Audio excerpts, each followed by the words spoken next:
Obtenez la vie que vous voulez. Richard Bandler. Une méthode infaillible pour une transformation rapide et durable.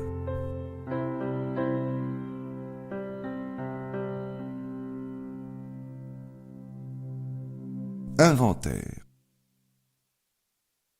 Afin de vous aider à apporter des changements à votre vie, je veux vous faire prendre conscience de quelques outils mentaux dont vous disposez déjà. Lorsque vous aurez compris comment fonctionne votre cerveau, vous saurez pourquoi vous serez en mesure d'apporter à votre vie des changements profonds et permanents. Pour commencer, examinons le rôle et la puissance de l'inconscient.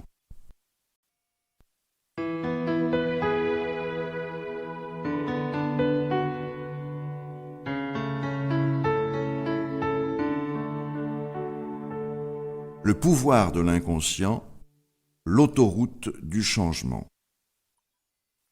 Considérez votre esprit comme composé de deux parties, le conscient et l'inconscient. Le conscient est la partie de votre esprit qui analyse, critique et pense logiquement toute la journée. L'inconscient, c'est celle qui commande les fonctions de votre corps, comme le rythme cardiaque ou la respiration. C'est là également que sont stockés tous vos souvenirs et où réside votre sagesse, votre créativité et votre capacité à résoudre des problèmes. Lorsque vous dormez, votre conscient se repose, mais votre inconscient rêve et continue de vous aider à traiter les événements de la journée. C'est aussi dans l'inconscient qu'agissent la plupart des habitudes mentales. C'est peut-être une habileté à déprimer, à hésiter, à angoisser, ou encore à se sentir effrayé ou désespéré. Mais c'est peut-être aussi une habileté à se sentir vraiment bien, à se motiver, à se relaxer, ou encore à gagner en assurance et à se remplir d'espoir. L'état de transe permet d'entrer directement en contact avec la partie inconsciente de l'esprit du sujet. On peut ainsi l'aider à acquérir de nouvelles habitudes inconsciemment. Nous nous trouvons toujours dans une transe ou dans une autre. Une transe, c'est simplement un état dans lequel nous sommes absorbés par nos pensées. J'éprouve parfois de la difficulté à faire sortir les gens des transes dans lesquelles ils sont plongés, ces états de conscience modifiés dans lesquels ils prennent des décisions stupides et nourrissent des pensées stupides. Mais la transe est un phénomène quotidien. Titre : Les caractéristiques de vos pensées, sous-modalités. Nous possédons 5 sens qui nous servent à absorber l'information venant du monde extérieur. Ensuite, nous nous représentons le monde en recourant à 5 sens intériorisés.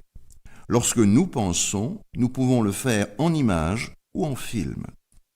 Chaque fois que vous demandez votre chemin à quelqu'un ou que quelqu'un vous demande quelle direction prendre, vous faites appel à votre capacité à vous représenter mentalement l'itinéraire menant à l'endroit voulu.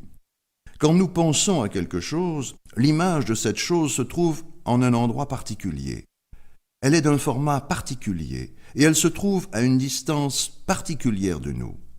Quand nous regardons des images mentales, celles-ci ne sont pas identiques à celles du monde extérieur. Cependant, nous les voyons quelque part devant nous et elles ont un format défini.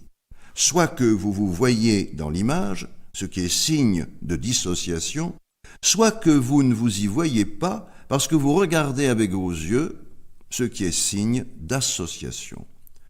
Lorsque vous écoutez une voix mentale, c'est soit la vôtre, soit celle de quelqu'un d'autre. Elle provient de votre droite ou de votre gauche. Elle sort de vous ou elle entre en vous.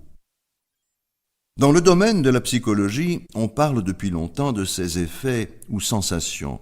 Ce qui m'a toujours étonné, c'est le nombre de fois qu'un patient se faisait demander ce qu'il éprouvait à propos de telle ou telle situation. Il répondait par exemple « Je me sens frustré ». Lui posait de nouveau la question au lieu de chercher à comprendre ce que signifiait sa réponse. Il ne se rendait pas compte que la réponse révélait en fait une action du patient et non pas une situation qu'il subissait. Lorsqu'une personne dit qu'elle est frustrée, Il s'agit en réalité d'une action.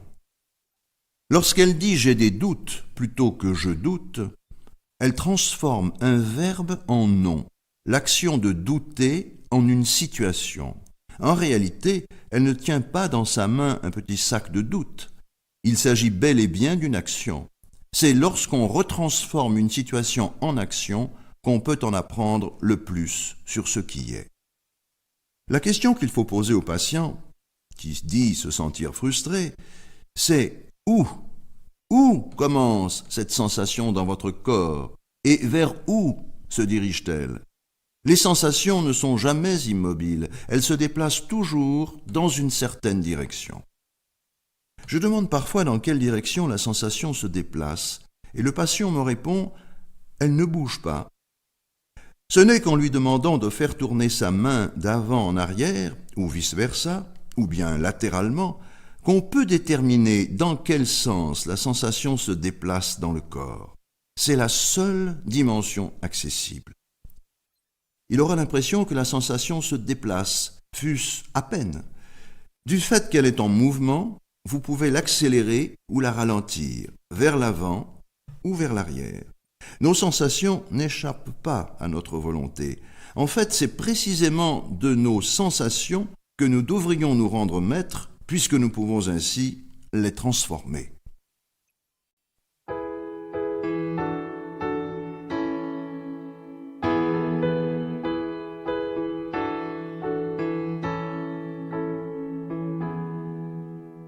Diriger son propre cerveau, modifier la neurochimie. Nous sommes souvent entravés par les chaînes de nos pensées et nous permettons à nos pensées de nous causer des problèmes. Cependant, puisque la majorité de nos problèmes sont créés par notre imagination et par conséquent imaginaires, tout ce dont nous avons besoin, c'est de solutions imaginaires. Je vous propose donc quelques moyens efficaces de maîtriser votre pensée en vue d'opérer un changement.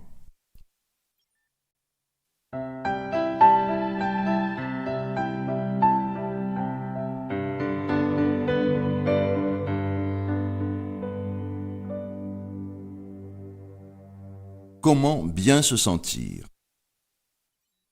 Premièrement, songez à un moment où vous vous êtes senti merveilleusement bien. Deuxièmement, fermez les yeux. Imaginez ce moment en détail. Voyez l'image clairement, entendez bien les sons et rappelez-vous les sensations telles que vous les éprouviez. Troisièmement, imaginez que vous plongez dans ce moment et que vous le revivez comme si c'était maintenant. Voyez ce que vous verriez, écoutez ce que vous entendriez et sentez ce que vous ressentiriez. Rendez les couleurs plus vives et plus belles si cela vous est utile. Observez comment vous respiriez à ce moment-là et respirez à présent de la même manière. Quatrièmement, prêtez attention à la merveilleuse sensation éprouvée dans votre corps.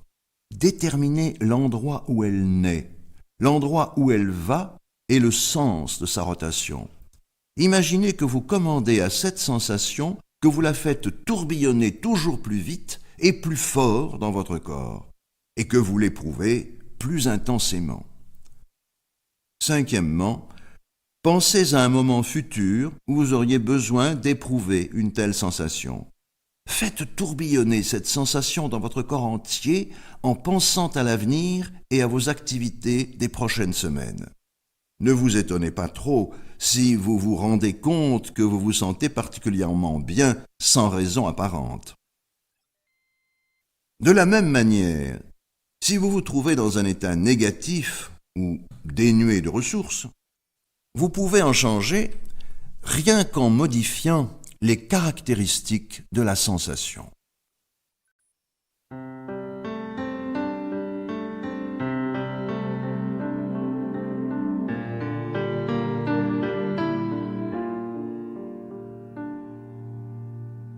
Comment modifier une sensation désagréable? Premièrement, pensez à quelqu'un qui vous agace, vous intimide ou vous irrite. Représentez-vous cette personne en train de vous regarder comme elle vous regarde quand elle vous agace. Entendez-la dire ce qu'elle a l'habitude de dire et éprouvez la sensation désagréable qu'elle fait naître en vous. Deuxièmement, projetez ensuite cette image en noir et blanc.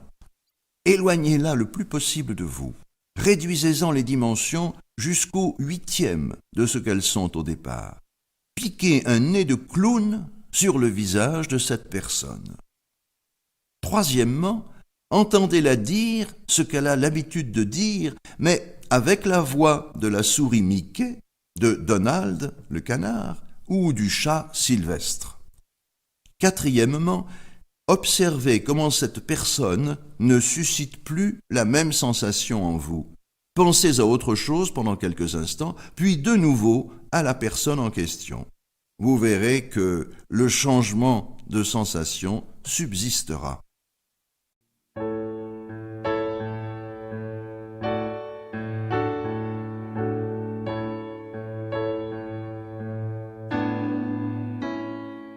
Se créer de nouvelles croyances, la structure de la certitude. L'une des dimensions les plus importantes des êtres humains, c'est la faculté de créer des croyances. Ce sont les croyances qui engluent la plupart des êtres dans leurs problèmes. À moins de vous croire capable de vous remettre du passé, de traverser le présent ou d'obtenir ce que vous voulez, il est peu probable que vous y parveniez. Vos croyances reflètent le degré de certitude que vous attribuez à certaines de vos pensées. Dès le jeune âge, la plupart des gens écoutent leurs parents, leurs enseignants et d'autres symboles d'autorité et apprennent beaucoup des limites qu'ils sont censés avoir. Si on vous a dit que vous n'étiez pas assez intelligent ou habile pour telle discipline ou tel sport, il y a fort à parier que vous y avez cru. Afin d'opérer un changement, quel qu'il soit, chez un individu, il faut aider celui-ci à transformer ses croyances et à en créer de nouvelles qui perpétueront ce changement. Et pour changer nos croyances, il nous faut d'abord apprendre à en découvrir les caractéristiques. Les croyances constituent un guide pour notre comportement. Elles nous permettent de planifier nos activités. Par exemple, elles nous permettent d'acheter un livre et de savoir que nous le lirons plus tard. Entretenir des croyances pour guider notre comportement est un élément essentiel de la nature humaine. C'est aussi un moyen important de transformer l'être humain, plus particulièrement de se changer soi-même. Si je vous demandais verbalement si le soleil se lèvera demain, où se trouverait l'image dans votre esprit? À gauche ou à droite? À quelle distance de vous? Est-ce une image grandeur nature ou une toute petite image? Est-ce une photo ou un film? Avec son ou pas? Y a-t-il une petite voix qui dit oui? Entendez-vous des choses qui se passent? Si oui, se passe-t-elle à gauche ou à droite? Prenez ce sentiment de certitude, regardez l'image dans votre esprit et doublez-en la grandeur. Normalement, ce sentiment se raffermira. Lorsqu'il se raffermit, déterminez où il se trouve dans votre corps et dans quelle direction il se déplace. Vous commencez à prêter attention aux sous-modalités d'une solide croyance. Pendant un instant, arrêtez-vous et détournez le regard. Videz-vous l'esprit, puis reprenez votre écoute. Songez ensuite à quelque chose dont vous n'êtes pas vraiment certain. Pas à une chose incroyable, mais à une chose plausible. Ce pourrait être ce que vous aurez au dîner. Un sandwich au thon ou un sandwich au fromage. Les deux sont possibles. Ce pourrait même être ce que quelqu'un vous offrira pour votre anniversaire. Ce sera peut-être ceci, ce sera peut-être cela. Réfléchissez-y pendant un instant, reprenez votre écoute et revenez à l'idée dans laquelle vous croyez dur comme fer. Premièrement, regardez l'image du soleil qui se lèvera demain matin. Regardez maintenant l'autre image, celle de ce qui pourrait être ou pas. Comparez-les et notez les différences. Vous pouvez commencer à examiner cette différence en analysant plus en profondeur les caractéristiques de la certitude et de l'incertitude.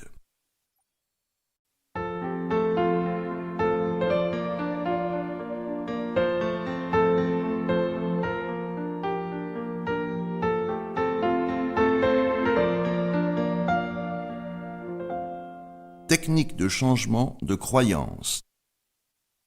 Premièrement, pensez à une croyance invalidante dont vous voulez vous débarrasser. Par exemple, croire que votre problème vous fera souffrir toute votre vie, ou au moins pendant très longtemps. Deuxièmement, pensez à une croyance productive que vous souhaitez avoir. Par exemple, croire que vous serez libéré de votre problème et que vous vivrez heureux le reste de vos jours. Troisièmement, étudiez les sous-modalités de la certitude et de l'incertitude que vous avez déjà mises au jour. Quatrièmement, imaginez que la croyance invalidante s'éloigne de vous et rejoint les sous-modalités de l'incertitude. Cinquièmement, au même moment, imaginez que la croyance productive s'éloigne de vous et rejoint les sous-modalités de la croyance solide, certitude. Sixièmement, répétez l'exercice plusieurs fois, chaque fois de manière très rapide. Comme je l'ai déjà dit, la plupart des problèmes qui nous assaillent dans la vie relèvent de notre esprit. De plus, les problèmes existent généralement dans notre concept du passé et du futur. Le passé et le futur n'existent pas, sauf dans notre esprit. Lorsqu'une personne souffre mentalement, c'est généralement parce qu'elle a des regrets par rapport au passé, qu'elle se sent paralysée dans le présent ou qu'elle redoute l'avenir ou s'en inquiète. Dans la langue courante, on dit souvent « laisse ça derrière toi » à propos du passé, et on parle d'avenir devant soi. Ces expressions reflètent l'idée que beaucoup se font du temps. Afin de changer la manière dont nous voyons le passé et le présent, explorons le concept de ligne de temps.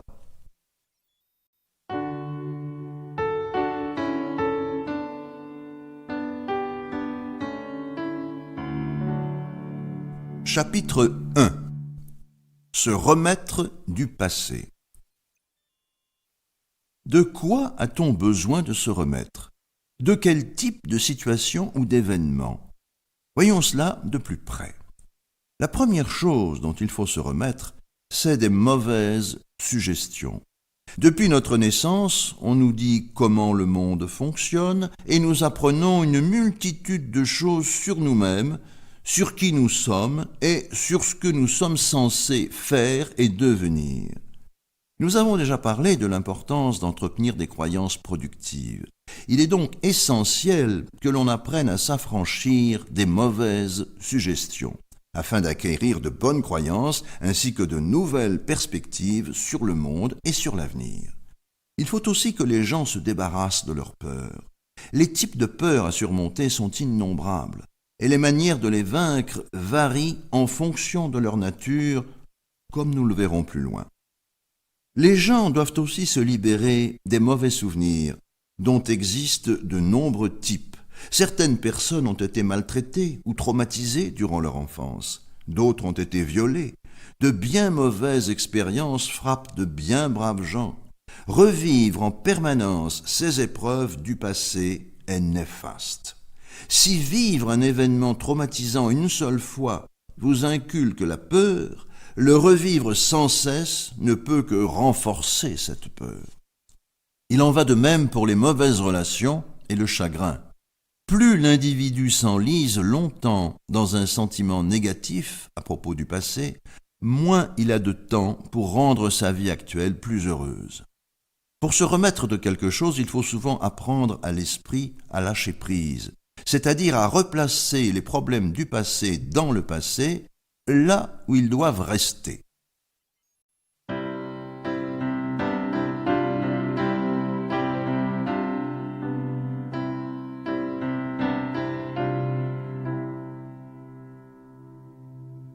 Se remettre des mauvaises suggestions.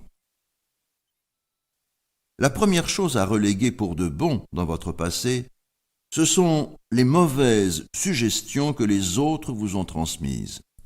J'ai un jour eu une cliente, Mira, 23 ans, mignonne comme tout, mais qui avait une piètre opinion d'elle-même, à tel point qu'elle ne se souciait pas du tout de sa tenue vestimentaire et qu'elle portait les lunettes les plus laides qu'on puisse imaginer. On aurait dit qu'elle se coiffait en roulant en décapotable. Dans mon cabinet, elle m'a dit qu'elle souffrait de sa solitude. En réalité, la seule raison de sa solitude était, comme sa thérapeute le lui avait dit, qu'elle croyait manquer d'estime d'elle-même. Je lui ai demandé comment elle savait qu'elle manquait d'estime d'elle-même. Elle m'a répondu « Je me sens tout simplement nerveuse en présence des autres ». J'ai donc voulu en savoir plus long. « Comment savez-vous vous sentir nerveuse ? Vous sentez-vous nerveuse lorsque vous êtes en train de chercher un chemisier dans votre garde-robe ?»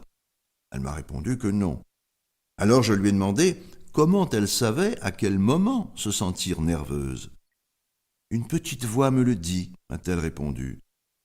Je lui ai demandé de placer la voix derrière sa tête, afin qu'elle semble provenir d'un endroit de plus en plus éloigné. En répétant plusieurs fois et rapidement cet exercice, Mira a pu exercer un pouvoir sur ce qui créait en elle des sentiments désagréables. Quand vous vous regardez, vous devez vous voir comme vous auriez été si vous aviez grandi armé de cette croyance productive. Et si vous étiez enjoué? Et si vous étiez heureux? Et si vous vous rendiez compte que vous êtes beau? Réfléchissez à tout cela, afin de savoir dans quelle direction avancer. Vous devez changer votre image, ainsi que votre manière de vous exprimer. Vous devrez peut-être modifier votre façon de marcher ou votre apparence, à tel point que, lorsque vous les visualisez, vous ressentez une intense envie d'avenir. Vous devez avoir envie de l'avenir. Il vous faut arriver à voir le passé et à décider que son seul avantage est d'être terminé.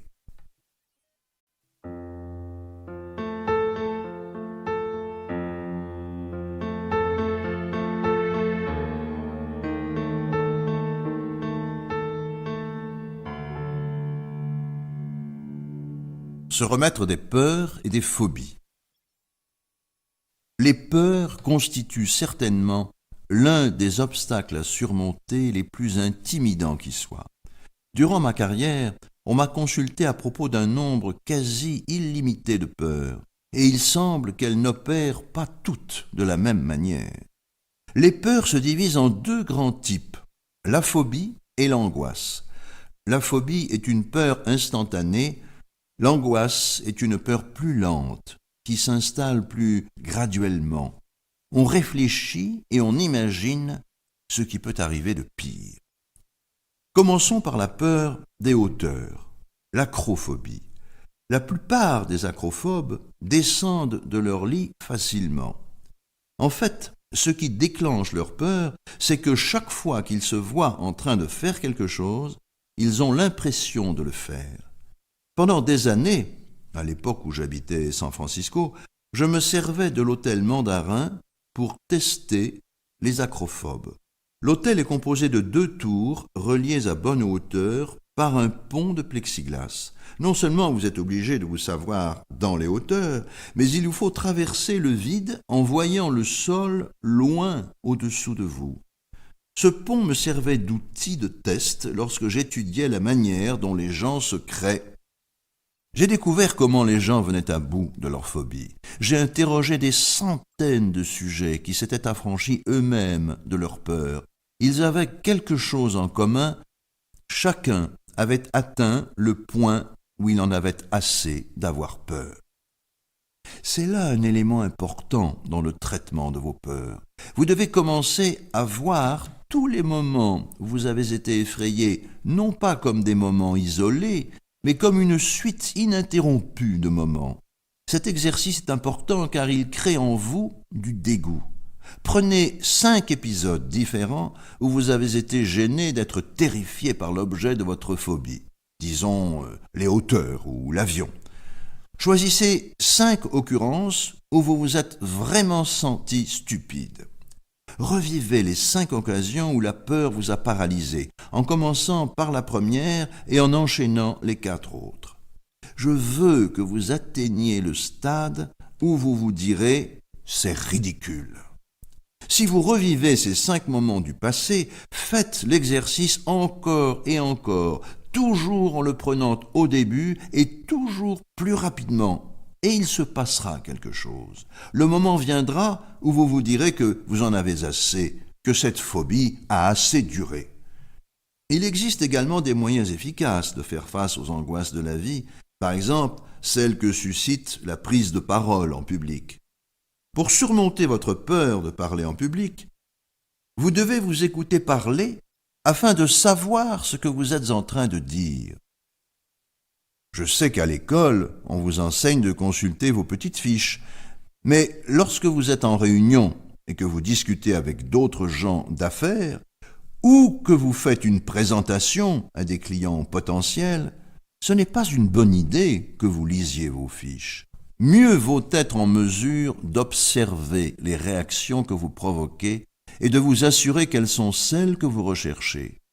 Malheureusement, la plupart des gens prêtent attention à la nervosité qu'ils sentent dans leur poitrine et au tremblement de leur voix. Plus ils accordent d'attention à leur peur, plus cette peur s'aggrave. Certains sont effrayés avant de prendre la parole, mais se sentent soulagés dès qu'ils l'ont prise. Ce sont des gens qui se motivent par l'intermédiaire du stress. Ils sont tellement stressés qu'une fois qu'ils ont commencé à parler, ils se sentent mieux. Je crois que ces 2 manières d'aborder la prise de parole en public sont à rejeter. Les symptômes de la peur sont en grande partie attribuables au fait que les gens ne prêtent aucune attention à la situation concrète qu'ils sont en train de vivre. La peur s'installe facilement lorsqu'on est concentré sur les images que l'on a en tête et qu'on imagine le pire.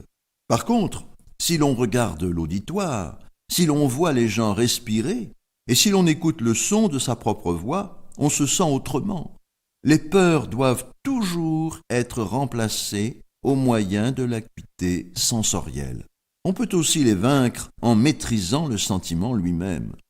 La peur de parler en public est le plus souvent une angoisse, et non pas une phobie. L'angoisse gagne le sujet graduellement, à mesure qu'il constate qu'il obtient de mauvais résultats. J'ai un jour demandé à un membre de mon auditoire, qui m'avait dit souffrir du trac, de m'expliquer comment cela se passait. J'aime bien procéder de la manière suivante. Je dis généralement, vous seriez content, n'est-ce pas, d'avoir congé de vos problèmes pendant une journée.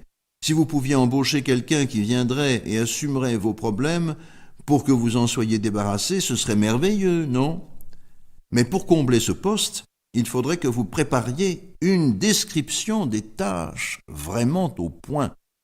À ce participant en particulier, j'ai dit « Si je devais avoir votre trac, il me faudrait faire exactement comme vous.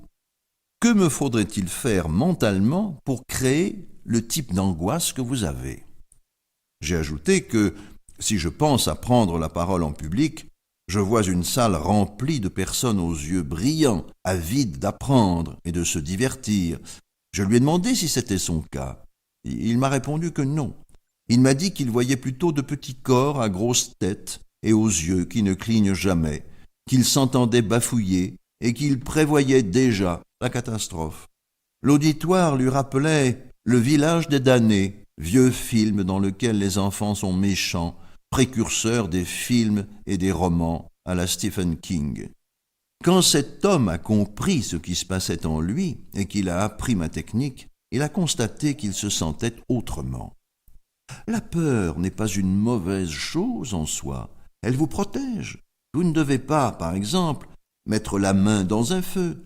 Même les enfants en bas âge n'éprouvent que 2 peurs innées, celle des bruits forts et celle de tomber. C'est pourquoi, lorsqu'ils font quelque chose de dangereux, nous crions. Cette peur se transforme et au lieu de devoir mettre la main dans le feu pour la ressentir, on la ressent au moment où l'on approche la main du feu. C'est un apprentissage qui, par un processus de généralisation, finit par nous enjoindre de ne pas traverser la rue avant qu'il n'y ait plus de danger. Quand nos peurs deviennent excessives ou trop généralisées, nous craignons ce que nous ne devrions pas craindre. L'une des choses qui ne devrait jamais, au grand jamais, vous effrayer, ce sont vos propres pensées. Lorsque vous pensez à des choses qui vous effraient, efforcez-vous de les voir différemment. Changez les sons qui les accompagnent, rapetissez-les, apprenez que vous êtes maître de vos propres pensées, et cela comprend ce que vous pensez de votre passé.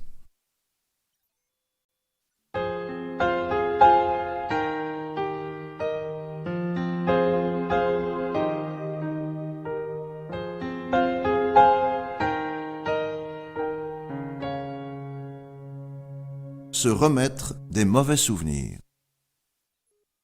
Tous les mauvais souvenirs que nous gardons subsistent à cause de la manière dont nous les gardons. Il est particulièrement important de faire face aux souvenirs qui reviennent vous hanter constamment. La plupart des mauvais souvenirs sont de grandeur nature. Quand c'est le cas, le fait de rapetisser le mauvais souvenir et de vous y intégrer de manière à voir ce que vous portiez, renverser l'image sur le côté, puis arriver à faire jouer le souvenir à rebours, vous aidera à transformer le sentiment qu'il vous inspire. Arriver à faire jouer ces souvenirs avec de la musique de cirque, puis les faire jouer à rebours avec une musique idiote, cela peut faire en sorte que les sentiments éprouvés se dissocient des images et que les souvenirs ne vous hantent plus. Les souvenirs servent à rappeler des leçons ou des moments heureux, ou à guider le comportement. Il n'est pas utile de revivre un traumatisme. Chaque fois qu'une personne éprouve de la difficulté à lâcher prise, que le souvenir soit bon ou mauvais, c'est parce qu'elle est associée à ce souvenir. Quelle que soit la nature du souvenir, elle a l'impression de revivre cette situation. Si vous gardez de mauvais souvenirs, le moment est venu de les regarder et de les rapetisser. Il faut aussi faire un arrêt sur image. Cela peut paraître idiot au départ, mais le mieux à faire est de sauter à la fin du film de la situation, de faire un arrêt sur image sur cette fin, puis de saisir un bouton imaginaire de fondu au blanc pour faire rapidement disparaître l'image.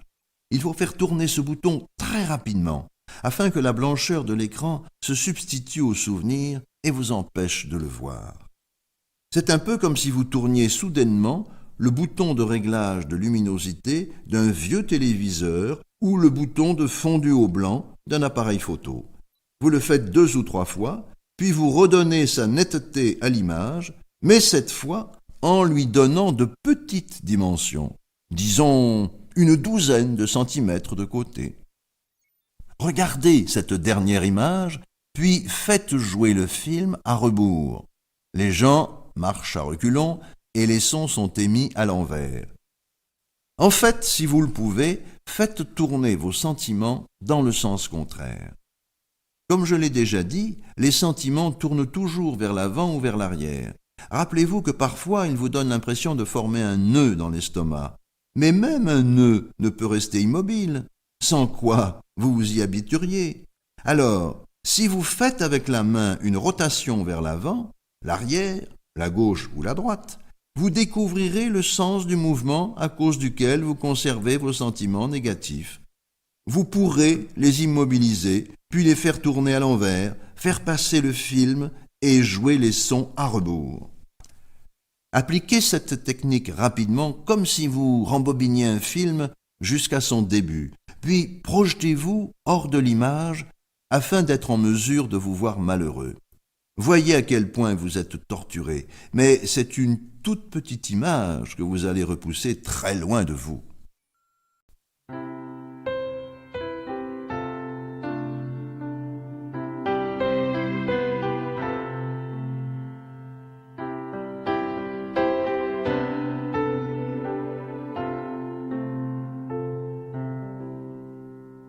Se remettre du chagrin.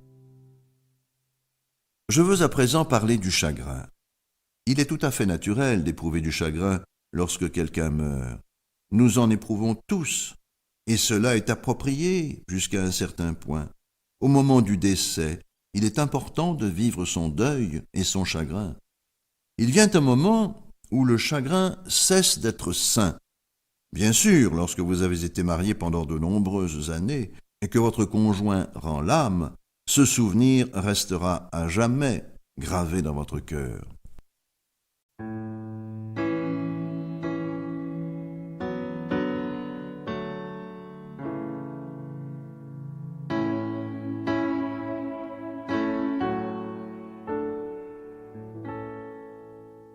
Comment surmonter le chagrin? Premièrement, songez à tous les souvenirs que vous conservez du défunt. Deuxièmement, rappelez-vous tous les bons souvenirs de cet être en les vivant de manière associée, comme s'ils se produisaient dans le présent. Troisièmement, rappelez-vous tous les mauvais souvenirs, mais en vous voyant agir sur ces images. Voyez-vous en train de vivre ces expériences comme sur un écran de télévision en noir et blanc extrêmement petit. Quatrièmement, imaginez votre ligne de temps qui s'étire derrière vous et qui comprend des époques de votre passé que vous avez oubliées et auxquelles vous ne pensez jamais. Imaginez que vous prenez tous les mauvais souvenirs associés au défunt et que vous les placez sur cette ligne de temps bien loin derrière vous. Cinquièmement, imaginez devant vous un avenir fantastique durant lequel vous honorerez la mémoire du défunt en vivant avec le plus d'enthousiasme et de bonheur possible.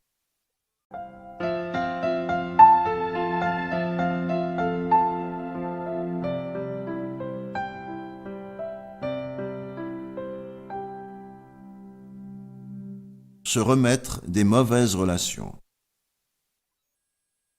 Les êtres humains doivent se remettre des mauvaises relations qu'ils ont vécues. À cet égard, je recommande que vous commenciez par créer une nouvelle croyance, celle selon laquelle vous méritez une bonne vie. Cela est important, mais la plupart des gens ne le font pas suffisamment. J'ai travaillé pendant un certain temps dans un refuge pour femmes battues. Ces femmes, couvertes d'ecchymoses et les yeux pochés, étaient assises dans un coin, tremblantes, serrant leurs enfants contre elles, sans domicile fixe dans l'immédiat, terrifiées à l'idée de retourner auprès d'un mari ivrogne qui les avait battues non pas une seule fois, mais régulièrement. Pourtant, et c'est ce qui m'a le plus étonné, lorsque je leur disais qu'elles devraient divorcer, rester loin de leur mari pour aussi protéger leurs enfants, elles me répondaient « Mais je l'aime ». Il arrivait aussi qu'elles soient bien décidées à quitter leur mari et que 6 mois plus tard, elles reviennent au refuge après avoir été battues de nouveau. Quelqu'un qui vit une relation qui ne marche pas a besoin de bien plus qu'une petite tape sur les doigts pour y mettre un terme.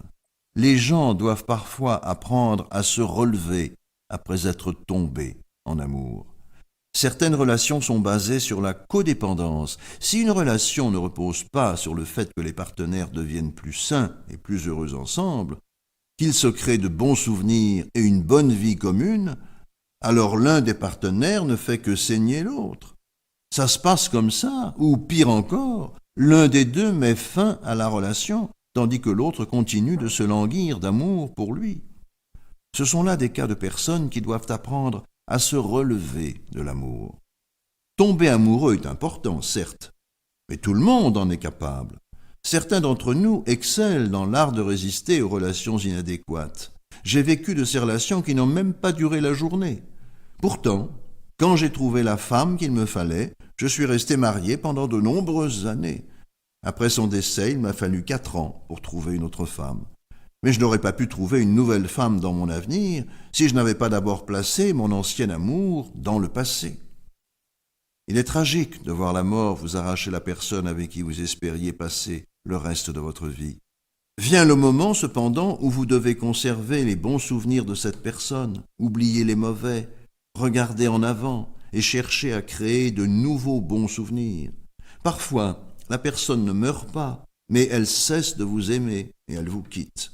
Si vous restez amoureux d'elle, vous vous privez de la chance de réorienter votre vie en vue de trouver la personne qui vous convient parfaitement.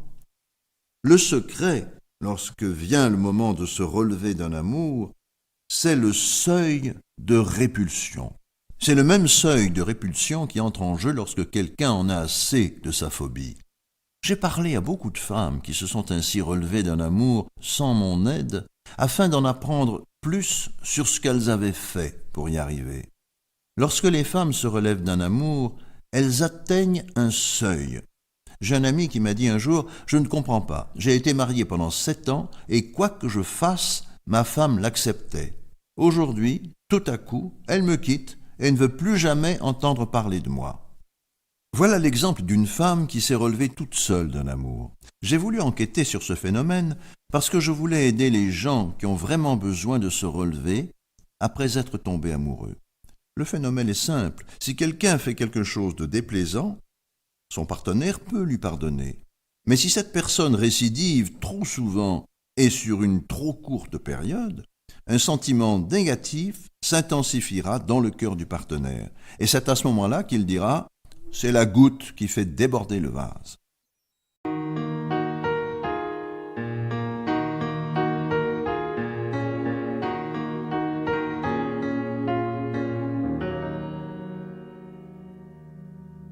Se relever après être tombé amoureux.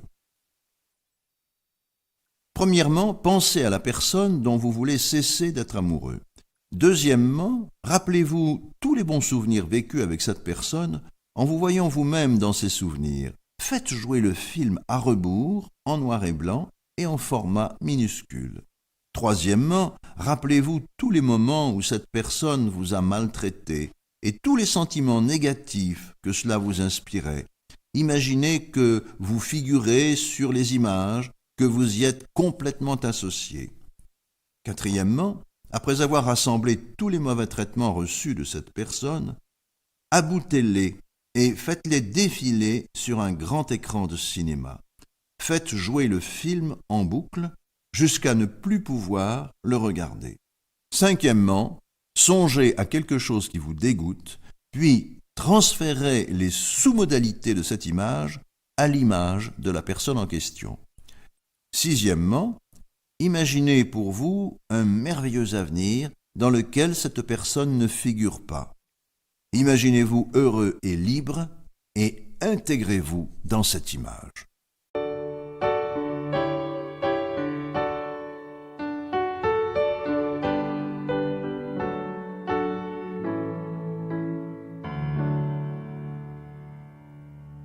Se remettre de mauvaises décisions. Chaque jour, nous nous trouvons devant des milliers de choix à faire. Certains ont peu d'importance, mais d'autres transformeront notre vie du tout au tout. Il est primordial de se remettre des mauvaises décisions si l'on veut continuer d'avancer dans la vie. En outre, il faut s'efforcer d'en prendre de meilleures. L'une des premières conditions propices aux bonnes décisions, c'est l'état de vos pensées. Les pensées négatives se présentent sous de nombreuses formes. Celles dont je parle ici sont du type qui vous pousse à faire des choses que vous ne souhaitez pas vraiment faire. Le premier truc pour prendre de meilleures décisions est donc de s'efforcer de les prendre quand on se sent bien. Cela signifie se mettre de bonne humeur quand il faut et apprendre à sortir de sa mauvaise humeur.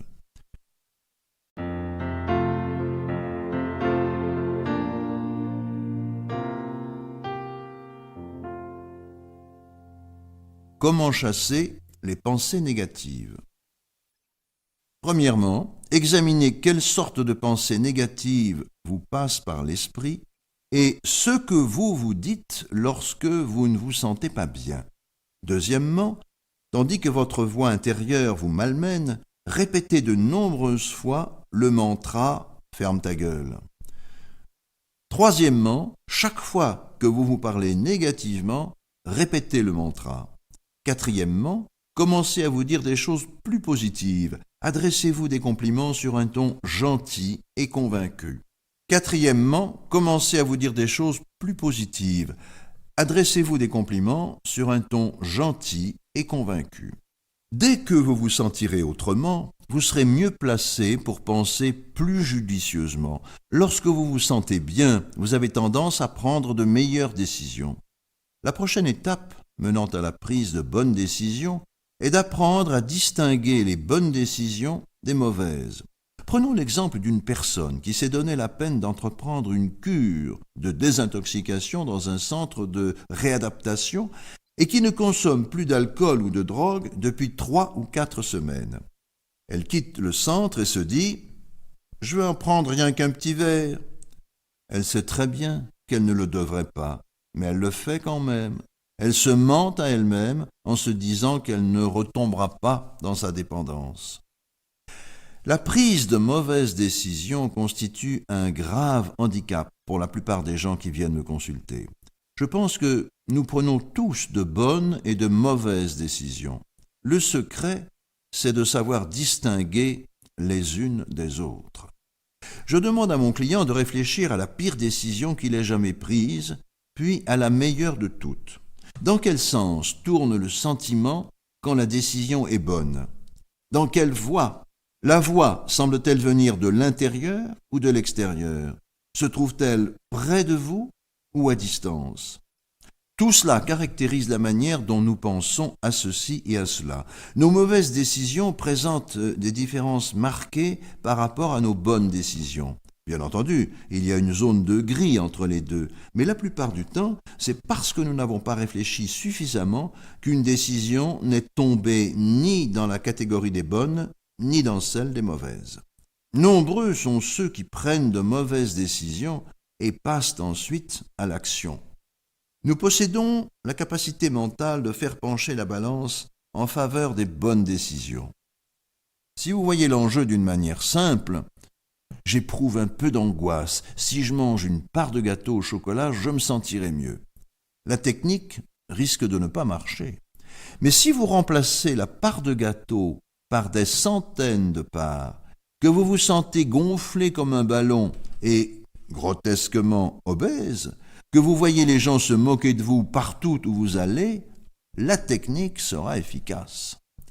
Au moment de décider si vous allez avaler une part de gâteau, imaginez que vous êtes déprimé et esseulé tous les soirs, que vous regrettez d'avoir mangé tout ce que vous avez mangé dans votre vie, que vous enchaînez les régimes amaigrissants, que vous perdez des kilos et les reprenez presque immédiatement. Votre décision sera différente selon que vous vous direz que le gâteau vous réconfortera pendant 5 minutes ou que vous vous demanderez s'il vous fera ou non vous sentir bien pendant le reste de votre vie.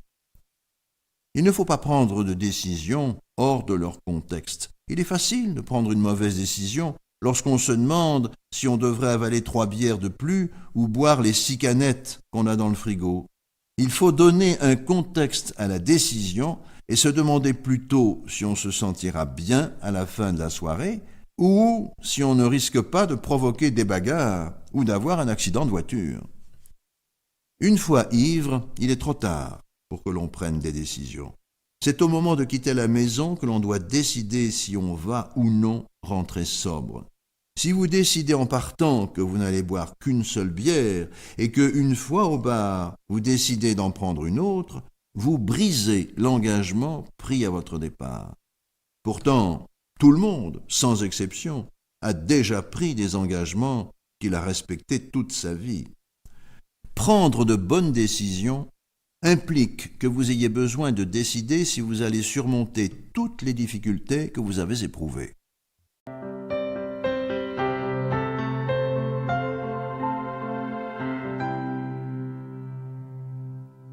Chapitre 2. Surmonter le présent. Dans la vie, il faut se remettre du passé, mais il faut aussi surmonter les obstacles du présent, et ils sont nombreux. Des compulsions et des habitudes qui ne sont pas utiles se forment souvent chez l'être humain. Si nous arrivons à surmonter ces habitudes et comportements, nous pouvons en acquérir de plus productifs, qui nous aideront à mener une vie plus agréable. Il arrive souvent que nous ayons à vivre un rétablissement, par exemple d'une tragédie, d'une maladie ou d'une blessure physique. Lorsqu'on parvient à se rétablir rapidement, on peut profiter de nouveau d'une vie pleine et être plus heureux.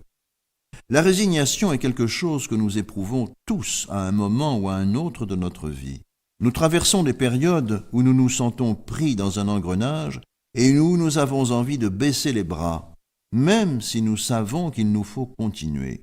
Une fois que vous aurez appris à surmonter ces temps difficiles, vous pourrez accomplir tout ce que vous êtes déterminé à réussir. Les mariages, funérailles, fêtes d'anniversaire et rencontres mondaines sont des exemples de situations nécessitant planification et travail, ainsi que beaucoup de détermination. Il faut apprendre à vivre ces situations afin d'être en mesure d'en tirer le maximum de satisfaction. La vie nous met aussi à l'épreuve, il nous faut surmonter les examens et entrevues afin de pouvoir saisir toutes les occasions qui nous sont offertes. Lorsque vous apprendrez à le faire, vous aurez accès à l'avenir que vous souhaitez et que vous méritez. Enfin, la vie nous impose des obligations. Qu'il s'agisse de fêtes de famille ou de dîners d'affaires, nous avons tous des obligations à assumer, qu'elles nous plaisent ou non.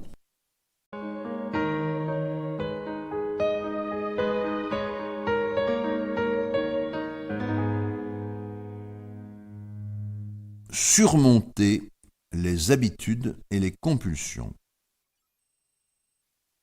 Les gens qui ont de mauvaises habitudes semblent être passés maîtres dans l'art de se cacher la vérité.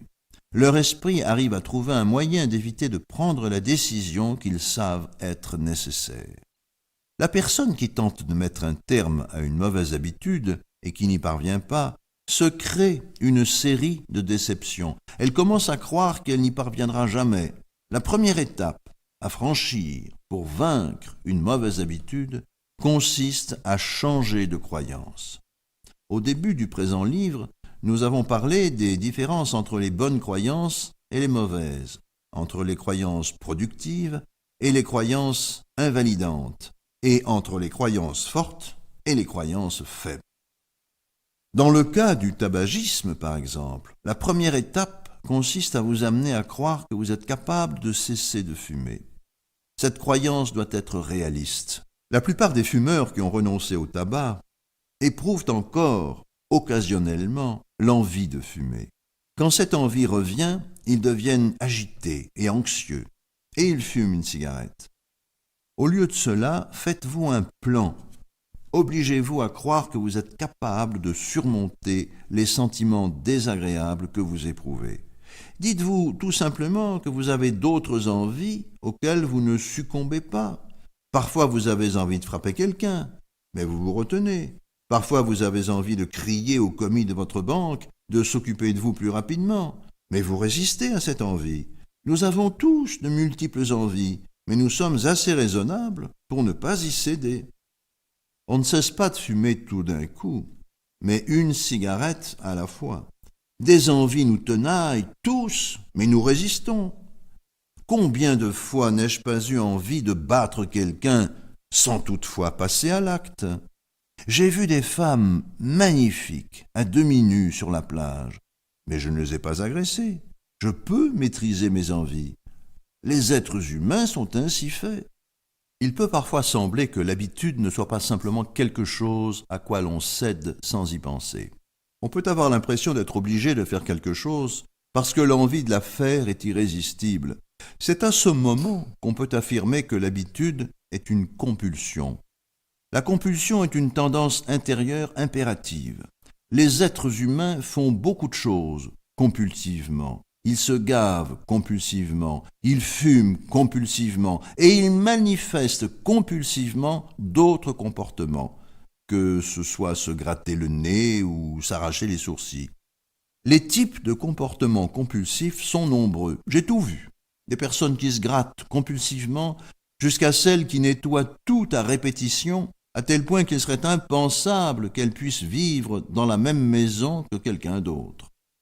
On dit alors que ces personnes sont atteintes d'un trouble obsessionnel compulsif. Elles se sentent obligées de manifester un comportement qui réduit leur capacité à mener une vie heureuse. Les thérapeutes se sont attachés à chercher la cause de l'obsession dans l'espoir que le fait de la comprendre aiderait le sujet à la vaincre.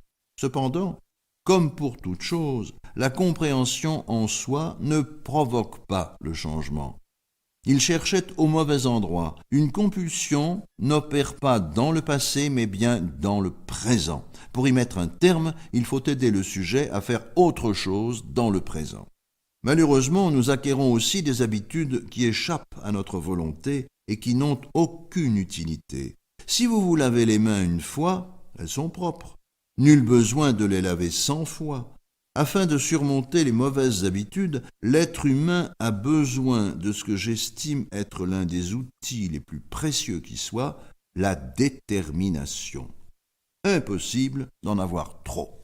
La plupart des gens dérogent à leur régime alimentaire ou l'abandonnent parce qu'ils manquent de détermination. Ils commettent un écart pendant 1 heure, puis ils se remettent au régime. Si l'écart a lieu le soir, ils reprennent le régime le lendemain matin. La vérité, c'est qu'à peu près tous les régimes sont efficaces si vous les suivez à la lettre. Il faut de la détermination pour surmonter les compulsions et les mauvaises habitudes. C'est grâce à la détermination que vous pourrez reprendre la maîtrise de votre vie.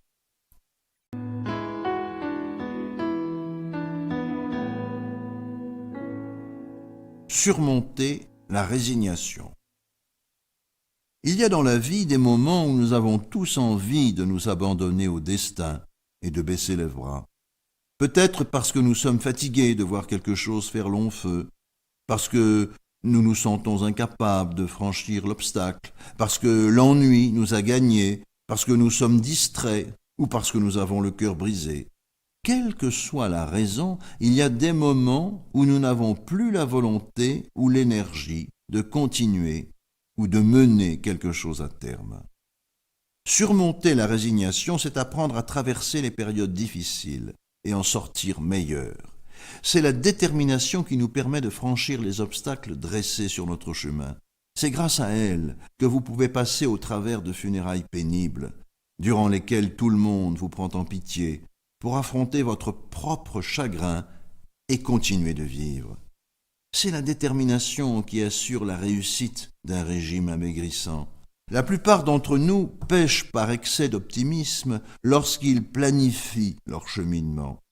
Décidez aussi que lorsque ces accros se produiront, vous reprendrez tout du début et vous renforcerez votre détermination.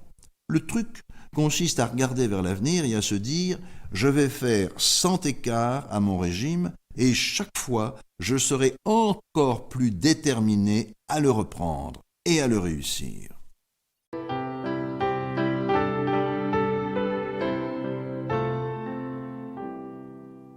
Surmonter les tests, examens et entrevues. Le truc pour réussir un test, c'est une préparation adéquate. Qu'il s'agisse d'un test, d'un examen ou d'une entrevue, vous pouvez dans une certaine mesure préparer ce dont vous êtes censé parler ou ce que vous aurez à écrire. Vous pouvez vous imaginer en train de le faire. Mais durant cet exercice de visualisation, vous devrez aussi vous imaginer que vous le faites dans le bon état d'esprit. Dans une entrevue, l'intervieweur ne cherche pas simplement à obtenir les bonnes réponses, il cherche la bonne personne. Si vous imaginez que vous êtes nerveux ou agité, que votre voix tremblote ou que vous commettez de grosses erreurs, autrement dit, que tout ce qui peut aller mal va mal, vous risquerez que ce soit le cas dans la réalité. Ceux qui cherchent des ennuis ont tendance à en trouver. Par contre, si vous imaginez ce que serait l'état d'esprit le plus approprié dans les circonstances, vous saurez tirer votre épingle du jeu. Dès que vous vous exercerez, vous commencerez à vous sentir différemment. Tout cela doit être fait au préalable, car une fois sur place, il est trop tard. Avant de descendre de votre voiture, mettez-vous dans ce merveilleux état. Faites tourner en vous les sentiments que procure la certitude de briller, afin que, en vous dirigeant vers votre destination, vous vous sentiez de mieux en mieux préparé et de plus en plus sûr de vous.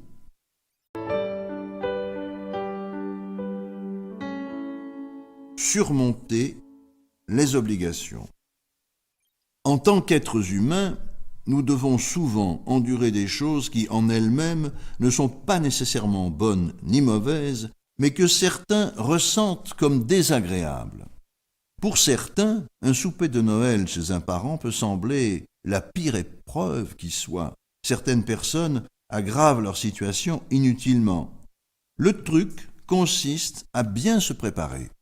On mesure généralement à quel point telle ou telle situation future sera horrible ou désagréable et on planifie une attitude.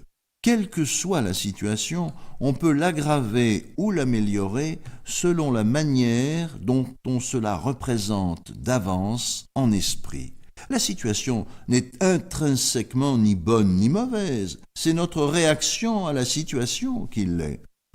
J'ai toujours dit que la déception requiert une planification adéquate. La souffrance aussi, parce que vous devez savoir quel sentiment négatif éprouver et quand l'éprouver. Quand tonton machin commence à raconter pour la 100e fois son histoire sans fin, vous savez que le moment est venu de vous arracher les cheveux. Par contre, si vous apprenez à concentrer votre attention exclusivement sur les choses que vous aimez, vous commencerez à transformer celles qui vous semblaient pénibles en choses folles. Pour vous préparer, faites jouer dans votre tête le film de la situation et rendez-le loufoque. Faites en sorte qu'il vous fasse sourire au lieu de vous déranger. Il est stupide que les mêmes choses, année après année, vous rendent fou, puisque vous savez qu'elles vont se produire. Vous devez être en mesure de les ressentir autrement, car si vous n'y arrivez pas, vous allez inévitablement souffrir, comme d'habitude. Au lieu de souhaiter que le calvaire finisse plus rapidement et d'imaginer à quelle vitesse il pourrait se dérouler, faites le contraire. Si une situation vous semble lente, imaginez qu'elle l'est encore 10 fois plus. Ainsi, lorsqu'elle se produit dans la réalité, vous avez l'impression qu'elle se termine rapidement. C'est une question de contraste, et vous pouvez créer dans votre esprit le contraste que vous voulez. Le passage du temps est tout à fait subjectif pour l'être humain. Il semble passer tantôt trop vite, tantôt trop lentement. Une fois que vous commencez à acquérir la détermination nécessaire et à croire que vous pouvez tout surmonter, vous êtes déjà bien armé pour faire face aux situations compliquées du présent. Ajoutez à cela une bonne préparation mentale et la capacité de modifier votre perception du temps et vos réactions aux situations. Et vous voilà capable de tout surmonter. Vous serez alors également à même de regarder dans votre avenir et de concentrer votre attention sur toutes ces choses que vous aimez.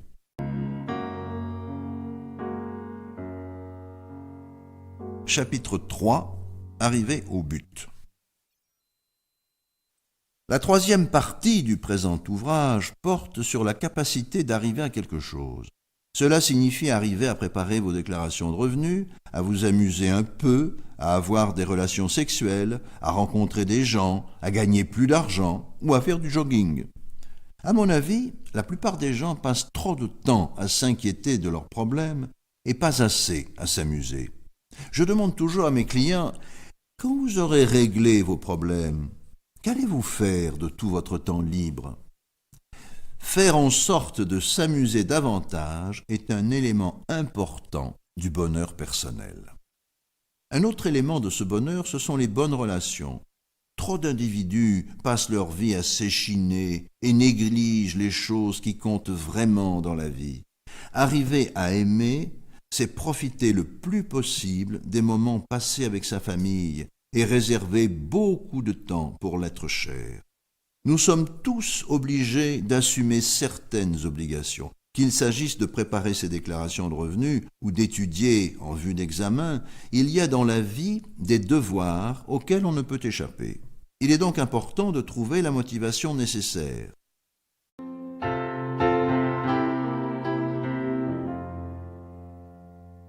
Arriver à avoir du plaisir.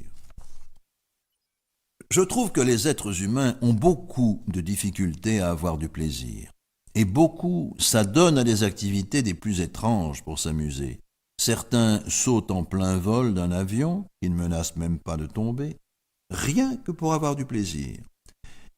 N'aimeriez-vous pas être en mesure de rendre plus agréables certaines activités qui vous semblent ennuyeuses ? Vous pouvez apprendre à le faire.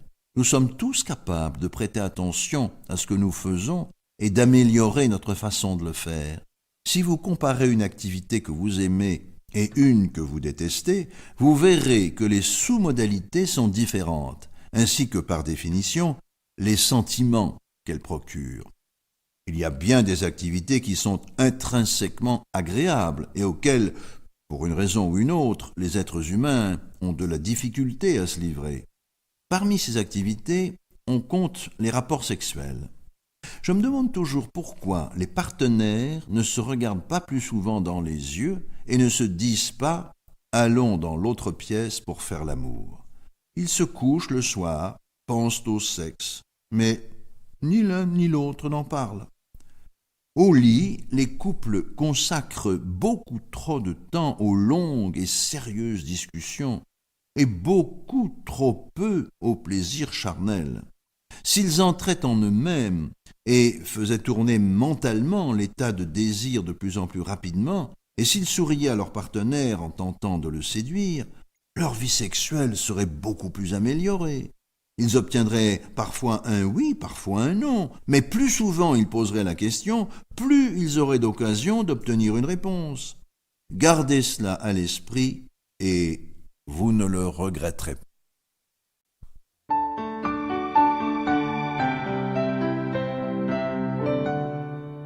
Arriver à trouver l'amour. Je trouve tout à fait bizarre que certains remettent à plus tard des gestes aussi importants que celui d'exprimer leur amour aux êtres qui leur sont chers. Par exemple, ils ne passent pas beaucoup de temps en compagnie de leurs enfants. Ils me répètent qu'ils sont trop occupés pour le faire. Pourtant, ils consacrent des heures et des heures à se faire du souci à propos de tout ce qu'ils n'ont pas le temps de faire. En réalité, ils peuvent agir et trouver des activités communes agréables. Aimer davantage, c'est en fait mettre en pratique ce qu'est l'amour. Nous parlons souvent de l'amour comme d'un concept, mais il ne faut jamais oublier le verbe aimer. L'amour se manifeste dans des gestes, et pour obtenir davantage d'amour, il faut faire les gestes d'amour le plus souvent possible. Cela veut dire être patient et tolérant, manifester notre amour aux personnes qui comptent le plus dans notre vie, les faire passer avant tout le reste, et savourer chaque seconde passée en leur compagnie.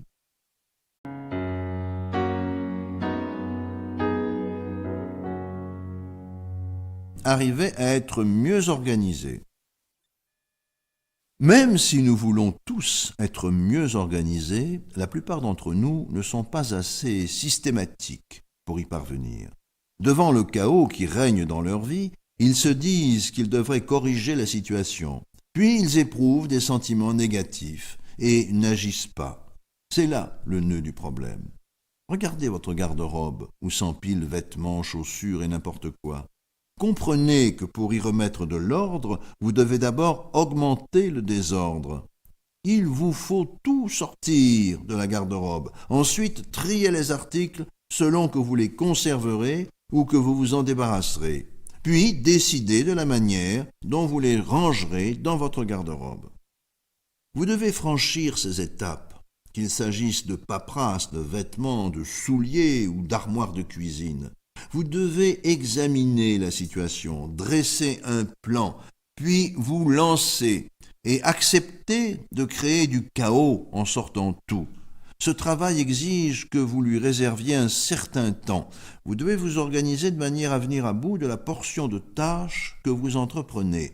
Si vous sortez tout de votre garde-robe et partez ensuite travailler, lorsque vous rentrerez dans une maison sans dessus-dessous, vous serez 2 fois plus irrité qu'au départ.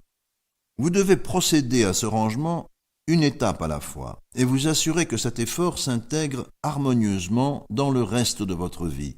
Réservez du temps pour ce travail et dites-vous qu'une fois qu'il sera accompli, vous allez vous sentir bien et que chaque jour sera plus agréable pour vous. Vous devez être en mesure de voir le type d'ordre, quel qu'il soit, que vous souhaitez instaurer dans votre vie.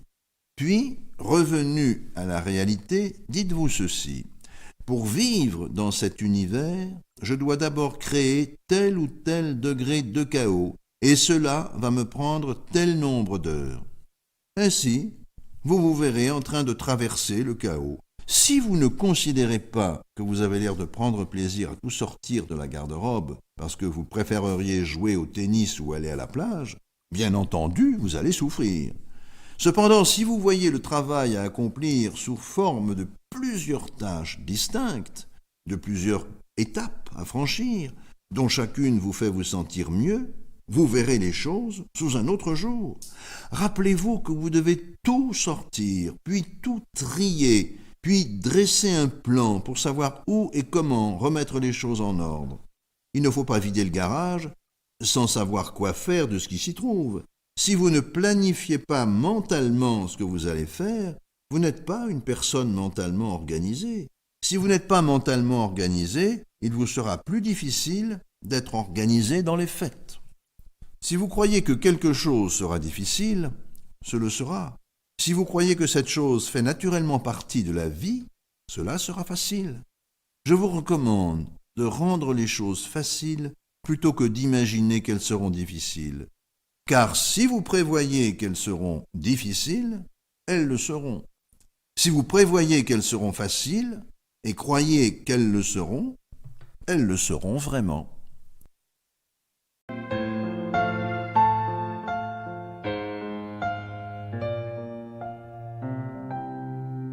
Arriver à gagner davantage d'argent.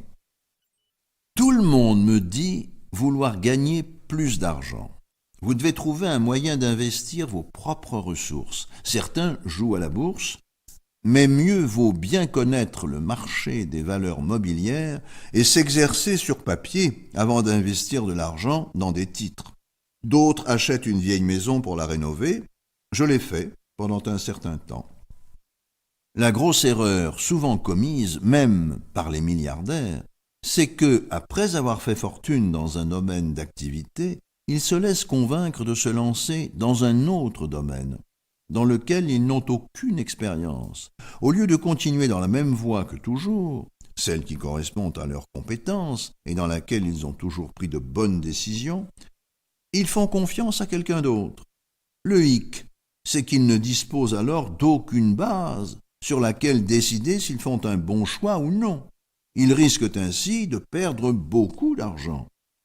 J'ai l'esprit d'entreprise bien développé, et je crois que chacun de nous, même s'il a un emploi, devrait monter une petite entreprise personnelle. Internet ouvre aujourd'hui un monde de possibilités pour les propriétaires de petites entreprises. Il y a deux types de revenus. Les revenus tirés d'activités commerciales et les revenus salariaux. Beaucoup d'employés reçoivent régulièrement des augmentations de salaire. Si vous avez choisi le bon métier, vous finirez probablement par avoir des revenus décents. Mais si vous êtes dans le mauvais secteur d'activité, vous passerez peut-être toute votre vie à faire la même chose, parce que vous ne croyez pas être capable de faire croître la petite pousse jusqu'à ce qu'elle devienne un arbre solide. Si vous acquérez les bonnes croyances et voyez la vie à travers les bonnes lentilles, si vous planifiez bien et ne vous laissez pas convaincre par personne de vous lancer dans un domaine dont vous ignorez tout, vous pourrez réussir en tant qu'entrepreneur. Veillez toutefois à rencontrer des gens qui ont déjà réalisé ce que vous envisagez de faire.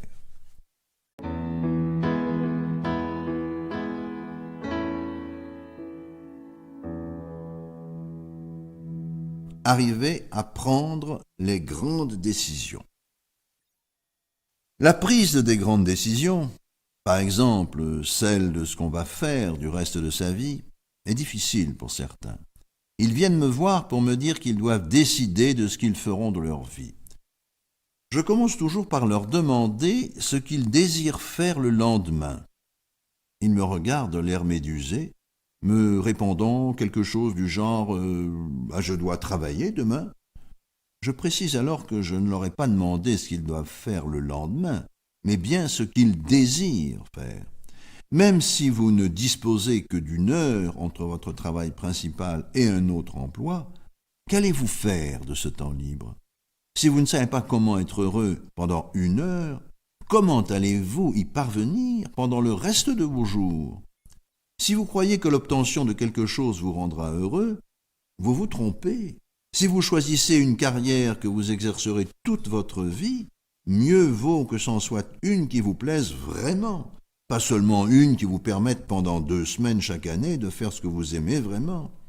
Lorsque vous soupesez le pour et le contre d'une décision, ne voyez pas cela comme des images ou groupes d'images fixes, mais plutôt comme de longs films qui se déroulent jour après jour.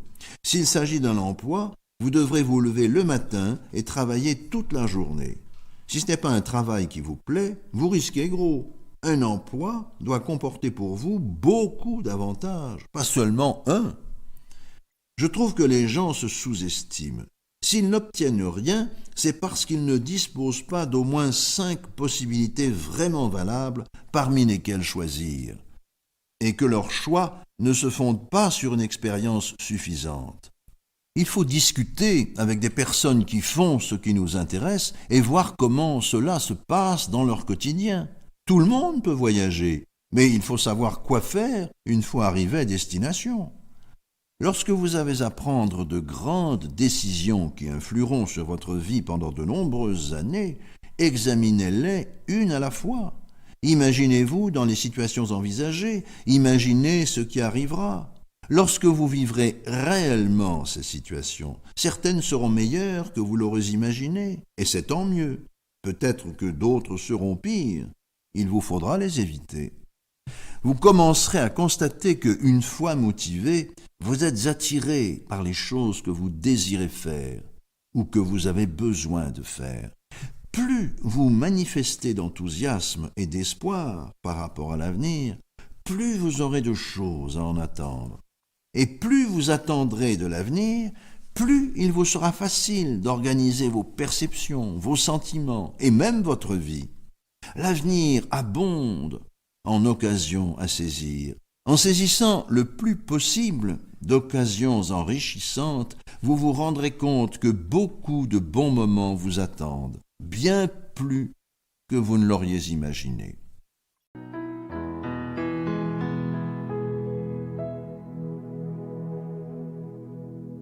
Titre, conclusion. Il est essentiel que vous maîtrisiez mieux ce que vous éprouvez et ce que vous faites. Si vous pensez autrement, ce que vous ressentirez sera modifié et cela changera votre manière de vous comporter. C'est en apprenant à régler le volume de vos voix intérieures et à organiser méthodiquement vos images mentales, à choisir ce que vous voulez croire et ce que vous refusez de croire, que vous maîtriserez plus pleinement vos propres processus mentaux et en fin de compte, votre vie. Si vous vous fixez des objectifs stimulants, que vous les atteigniez ou non, des choses se produiront qui illumineront votre existence. Les gens que vous rencontrerez, les choses que vous accomplirez, le temps que vous ne perdrez plus en tournant en rond ou en luttant contre vous-même, tout cela vous permettra de tenter de nouvelles expériences.